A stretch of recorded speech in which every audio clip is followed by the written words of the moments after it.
momento, Deus, através desta emissora, leva até você mais um programa de fé, com mensagens, hinos e orações a seu favor.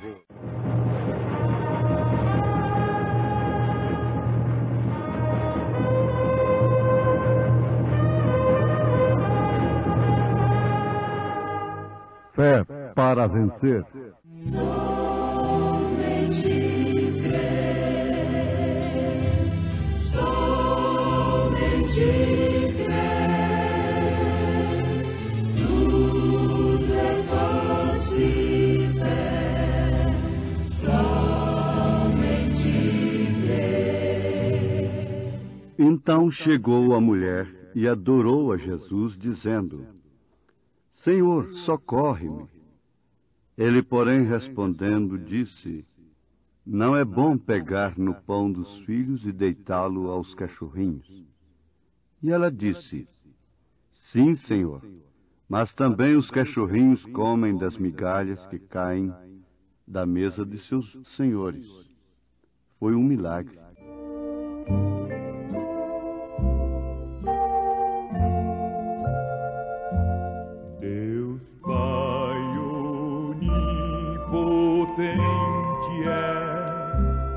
E nada negarás, Deus de milagres e virtudes, no céu há de irmanar. Foi um milagre e o astro iluminou, e o mundo em sua órbita o instalou. Mas quando me salvou e me resgatou, milagre foi de todos o maior.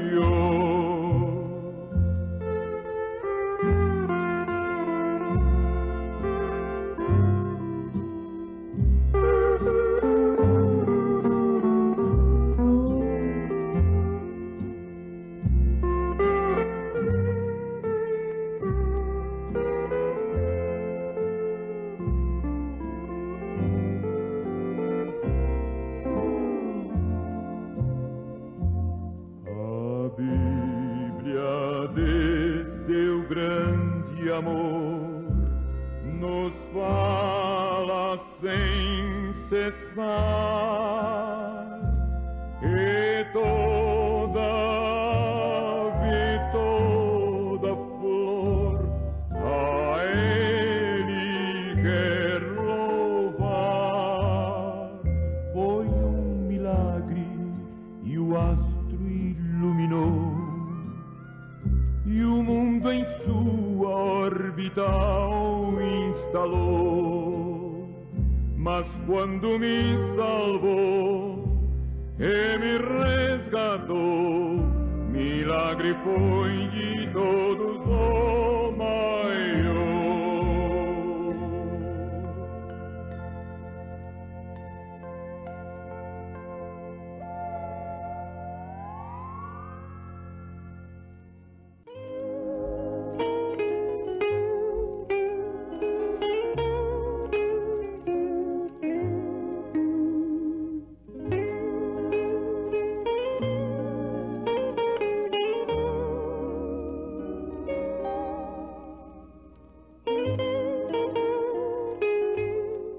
Eu não posso ter uma igreja como eles tinham no dia de Pentecostes. Deixe-me somente ter as migalhas que caem.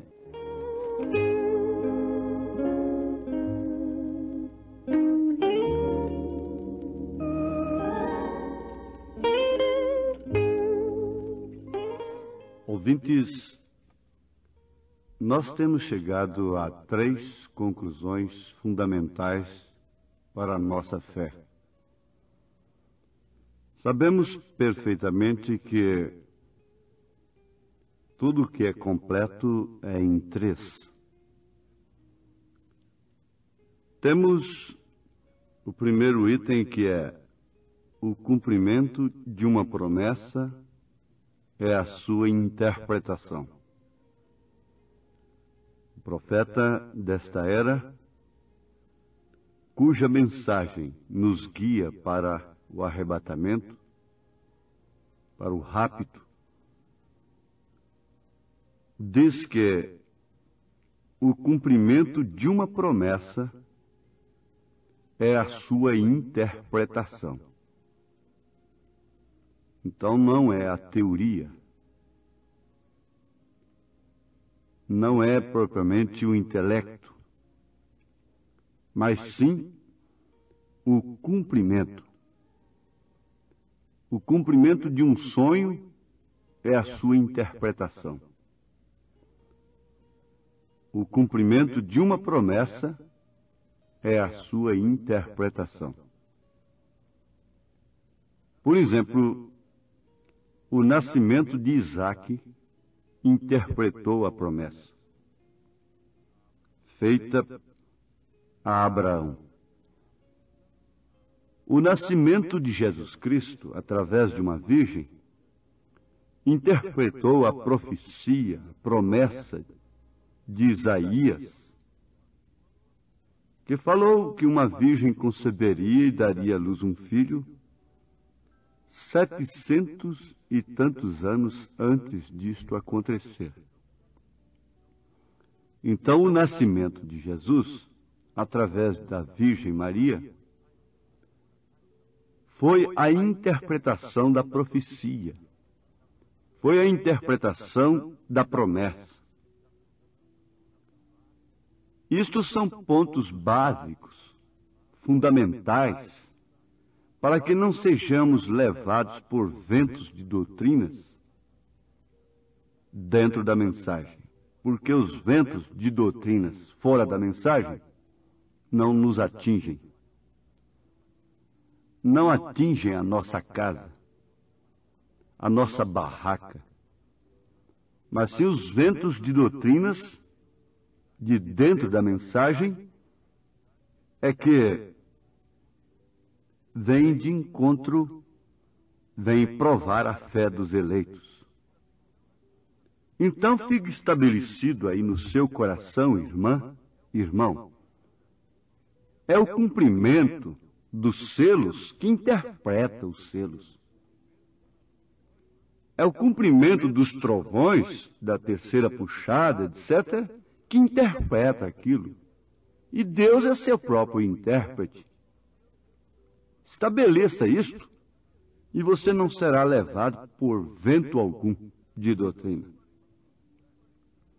Agora, em segundo lugar, você anote, o profeta diz, não podemos receber o filho prometido, que neste caso a maior promessa que existe é o filho. Não podemos receber o filho prometido nestes corpos de pecado. Porque estes corpos é o pecado, diz o profeta. Terá que haver uma transformação como a de Abraão e Sara. Para assim, então, recebermos este novo nascimento. Porque nós temos um novo nascimento para uma jornada, para uma etapa da vida cristã. Mas temos que receber um outro nascimento, o que será um novo nascimento, para uma outra etapa da vida cristã.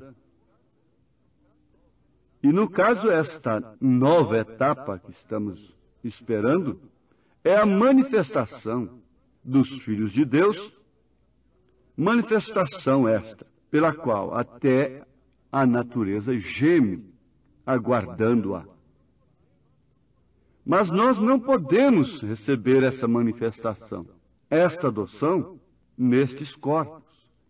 Pode acontecer coisas aqui e ali, acolá, esporadicamente, mesmo com a palavra falada.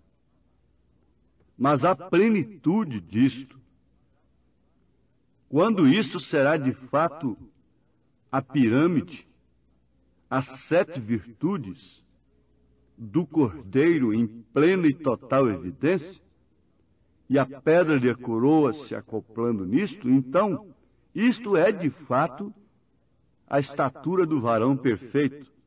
Não haverá nenhuma contenda, nenhuma controvérsia, e essas pedras estarão tão unidas uma à outra que não cabe nenhum espírito entre elas.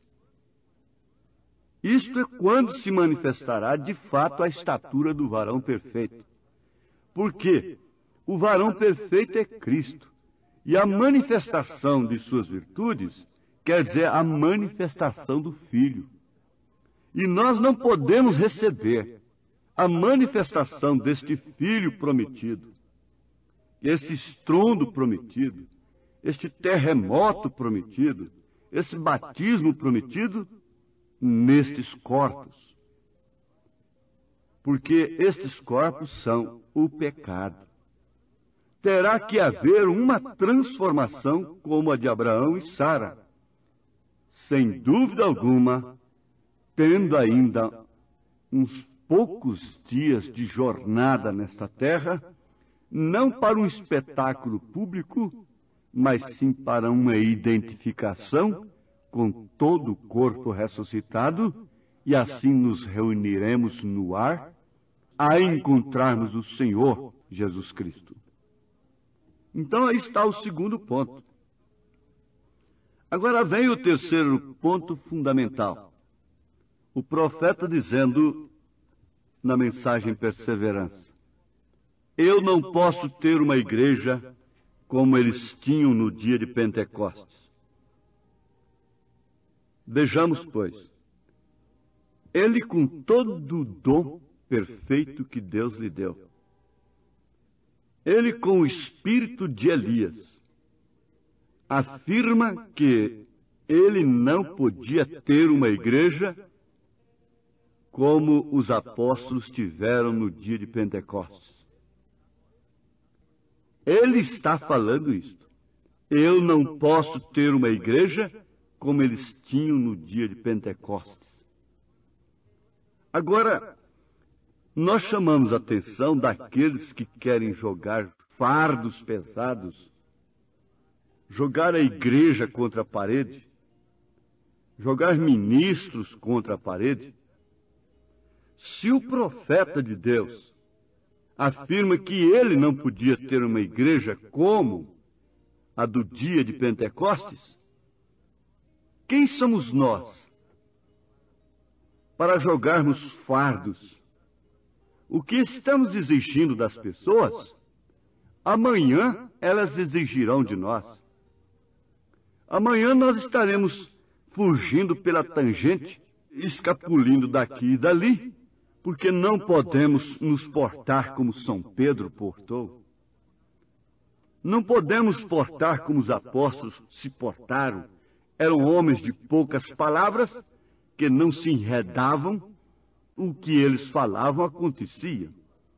E que por fim deram suas vidas, deram sangue, selaram seus testemunhos com seu próprio sangue, não tendo nada deste mundo como precioso, não tendo que entesourar para filhos, não tendo que fazer isto ou aquilo, não tendo nem mesmo de evangelizar a maneira denominacional desta era. O que eles fizeram era tudo por divina revelação. Eles não davam um passo sequer, eles não evangelizavam uma pessoa sequer, a não ser por divina revelação. Se Pedro entrou na casa de Cornélio, o que era um escândalo para os judeus, foi por divina revelação. Paulo foi levado a Roma por divina revelação. Mesmo para morrer, selar o seu testemunho ali, mas foi tudo por divina revelação. Agora, quando nós queremos jogar o jugo da igreja primitiva sobre a igreja, depois nós mesmos não podemos nem sequer tocar com o dedo nele. É hora de olharmos para os filhos e eles não nos darem tal condição. Olharmos para as necessidades, as circunstâncias de meios de transportes, lares, casa, moradia, compromissos financeiros e tantas outras coisas e concluirmos uma coisa, que temos de viver de migalhas ou então pararmos de pregar o Evangelho.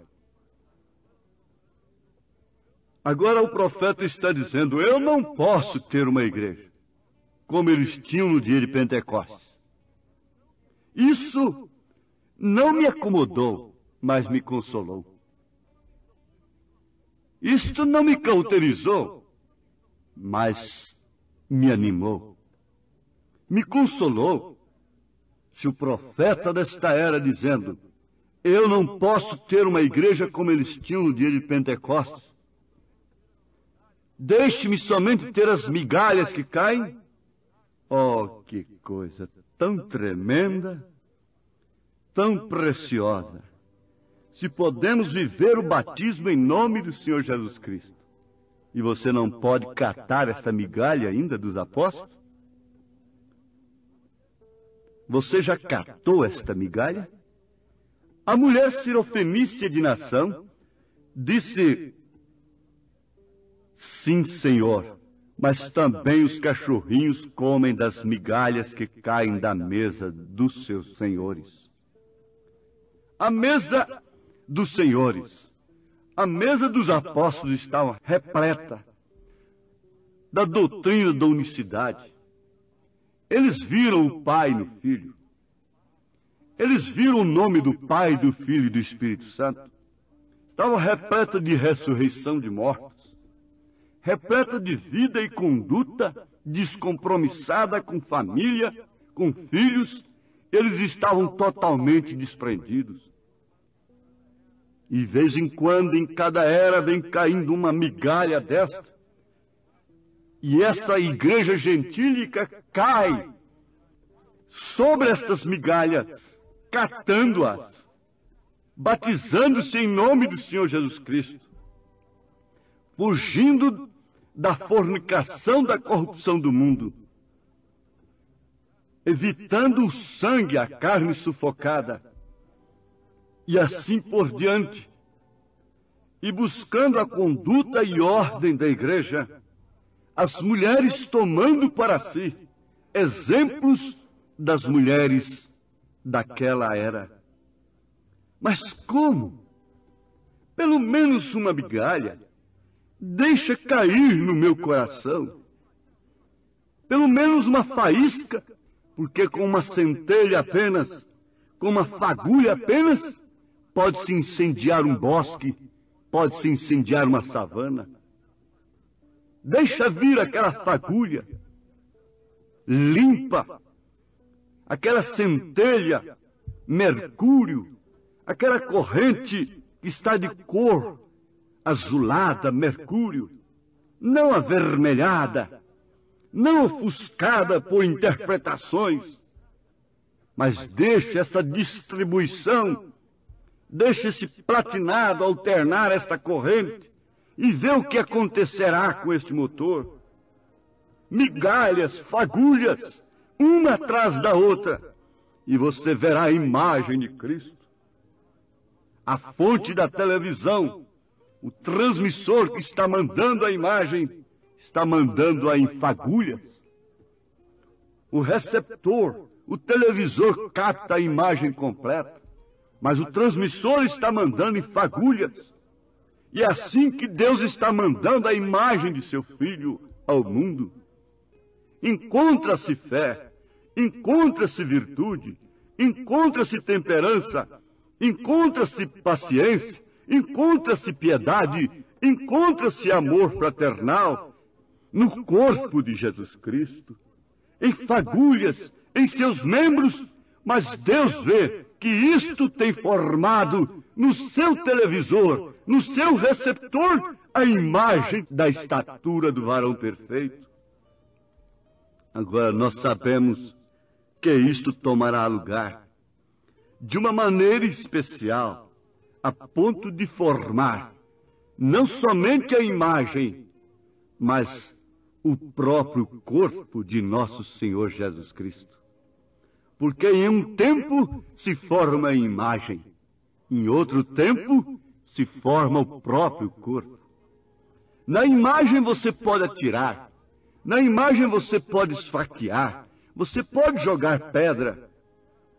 Isto não acontece nada, mas no corpo entra a lança, sai sangue, sai água, sai espírito, sai vida, mas deste corpo também vem o poder da ressurreição.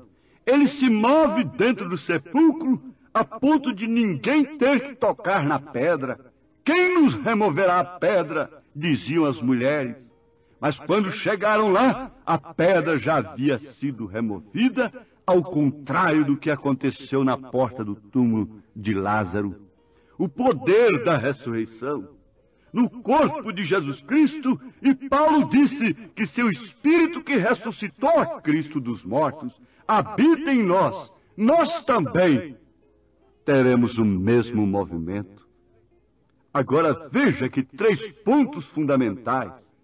Primeiro, o cumprimento de uma promessa é a sua interpretação. O cumprimento dos selos, dos trovões, terceira puxada, tudo prometido nas Escrituras é a sua interpretação. É quando se cumpre é que se interpreta. Segundo, não podemos receber o Filho prometido nestes corpos de pecado, nesta mente que conjectura, que presume, que avança sem autorização. Tem que haver uma transformação como a de Abraão e Sara. Segundo, o terceiro e último, eu não posso ter uma igreja como a primitiva, mas deixa cair migalhas. E essas migalhas, essas fagulhas, formarão a imagem, o corpo de nosso Senhor Jesus Cristo. E assim o que acontece, nós estaremos sabendo que a terra passa, tudo passa, mas as promessas de Deus não passam. A terra passa, a criação e o mar, mas a promessa do Senhor é fiel, por sua palavra vela sem cessar.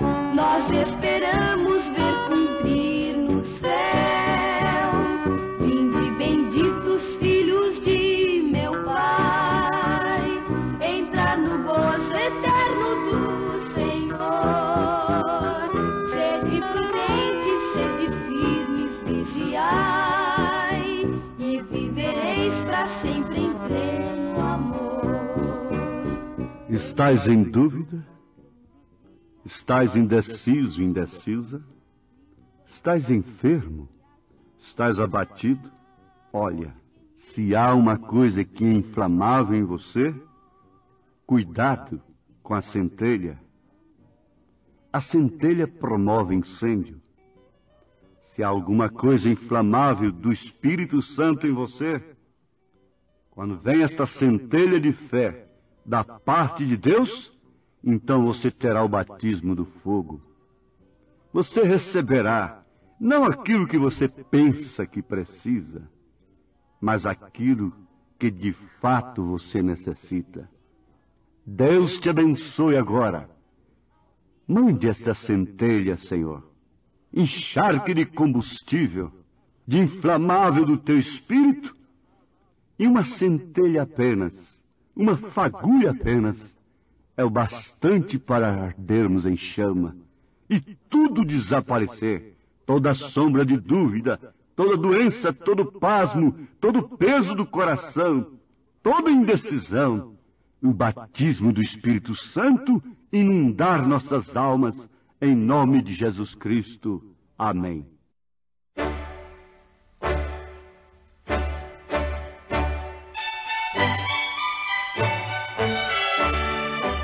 Ouvintes, escreva-nos pela caixa postal de número 15.020, 15020, CEP 74 501-970, Goiânia, Goiás. O nosso endereço na internet é www.apalavraoriginal.org.br.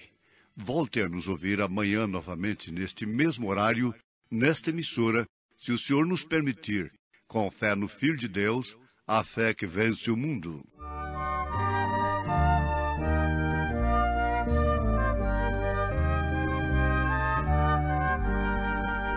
Na forte aflição, perigos e dor, na dura traição, no negro terror, com toda certeza, vitória virá. É firme a promessa, meu Deus proverá. Aos seus o Senhor aqui vem valer, em tudo dirá, do mal defender, pois Cristo bem perto de nós se achará, cumprindo a promessa, meu Deus proverá. Se vem Satanás nos amedrontar, com medo falas e a fé nos tirar, não podemos sempre fiel ficará.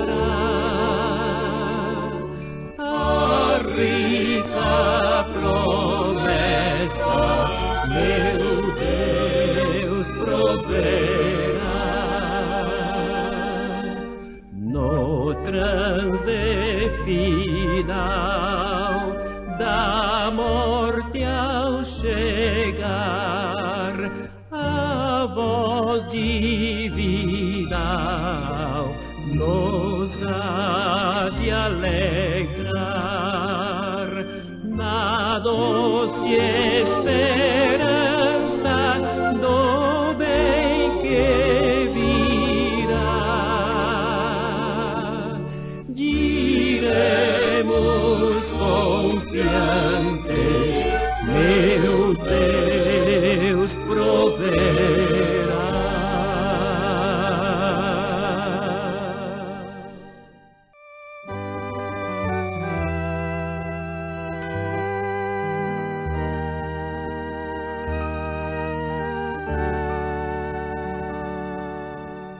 Deus tem prometido entre os homens salvar a quem no seu Filho Jesus confiar. Aleluia, já creio, sim creio em Jesus, e salvo eu estou pelo sangue da cruz. Aleluia, já creio, sim creio em Jesus, e salvo eu estou pelo sangue da cruz. Perdido em pecados a mim Cristo viu, e sobre o Calvário minha alma remiu. Aleluia, já creio, sim creio em Jesus, e salvo eu estou pelo sangue da cruz. Aleluia, já creio, sim creio em Jesus, e salvo eu estou pelo sangue da cruz. Não posso jamais desse amor duvidar, não posso senão a seus pés me prostrar. Aleluia, já creio, sim creio em Jesus, e salvo eu estou pelo sangue da cruz. Aleluia, já creio, sim creio em Jesus, e salvo eu estou pelo sangue da cruz.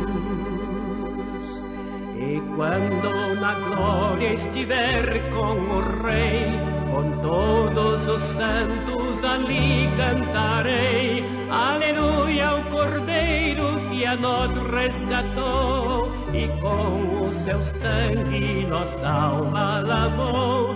Aleluia, o Cordeiro que a nós resgatou, e com o seu sangue nossa alma lavou.